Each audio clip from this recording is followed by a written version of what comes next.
There are a lot of airplanes outside, so I decided to sit in the car and just talk a little bit about this, the World Flying Disc Federation, Team USA, and how we did and how we finished. There's a lot of talk going around that this event wasn't promoted enough through the disc golf community. I believe it could be promoted more. I really wish we had some of the stronger players on the team.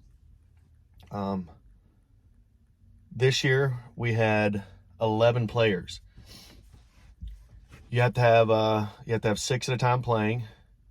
This year's format was 3 MPO, 2 FPO, and 1 Masters. I was the team captain this year for USA, Kevin Gleason, and it was my job to rotate our team and get everybody the best amount of playing time as possible. A couple of our players, everybody played at least 2 rounds. A couple of our players were already coming with some of the other players, so we put them on the team for substitutes. And tell you what, they played just as well as everybody else and won some matches. It was mine and Chris Vila. Chris Vila's team captain for Westside Disc. It was our second trip at the World Flying Disc Federation tournament, teams tournament. We went to Croatia 2 years ago. This tournament is every 2 years. And 2 years ago was even more of a struggle than this year. It's a tournament that we pay for ourselves to go to. And 2 years ago, we lost our team captain a month before we left. And Chris and I struggled to get a team together, but we were able to go out to Croatia with 6 players and with no substitutes, playing 5, almost 9 whole matches a day. We finished in 7th place, which we were as happy as could be about that. Estonia won 2 years ago. Estonia brings some of their best players. They won this year. We, again, I believe we did very well. We had a good team. We made it to the final 8. And during our match to Australia, which would have put us in the final 4 if we'd won, we actually tied Australia in our final match. We had won every match until then. And with a stipulation with the tie for Australia, we actually got knocked out. The way it works is, with the format here, you have doubles and you have singles play. And the doubles play is worth more points than the singles play. So Australia's doubles teams won while our singles teams won. So instead of us going to the final 4, we were knocked out on a stipulation for a tie.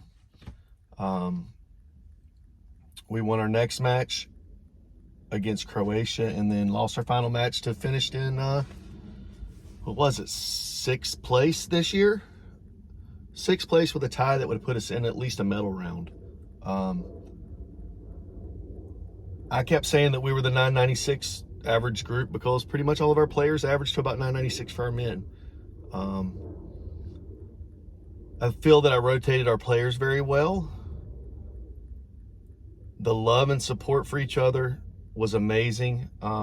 There's a thing called Spirit of the Game in these tournaments where after the round you circle up with your opponents and you tell them what they did right and how much fun you had playing with them, and then you have to score each other. I don't know what our final score was, but I was told that we did very well this year. So as much as you want to come to these events and win, there's more to it. 2 years ago in Croatia, the time frame was mid-August, so to get better players out there was almost impossible because the tour was going on and people were playing. This year being in Australia, we probably could have got more players. I know Jen Allen was on the team for a while, and it would have been great if she could have come. But it's hard. It's hard to get away this far. There's no money in it, and you have to pay for your entire trip yourself. I brought my wife and my 6-year-old. My 6-year-old seeing a kangaroo for the first time made this entire trip worthwhile. And hanging out with this great group of guys and gals and going to dinner and meeting up and meeting new people from all over the United States is what this is about, really.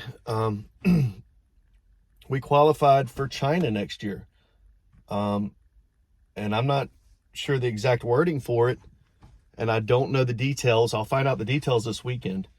I don't know them personally, But we have a chance to go to China in 1 year, and it's all the events that do not make it into the Olympics. I'm sure this will be promoted a lot more, and somebody like myself who's 997 probably will not go. I would love to go as a team captain again. I know how these events run. I would be more than happy to help. I've heard from some people that the tournament in China is only going to be like a male and a female. It won't be a team. I don't know that for a fact. If it's a male and a female, USA should win. The problem is it's going to be in August again. So no matter what, we'll have to find a couple players to leave the tour and go to China. I was looking at the dates, and it's like a 2-week difference between worlds in this. So it's going to be hard to find a player to skip out on something that big. This event is every 2 years.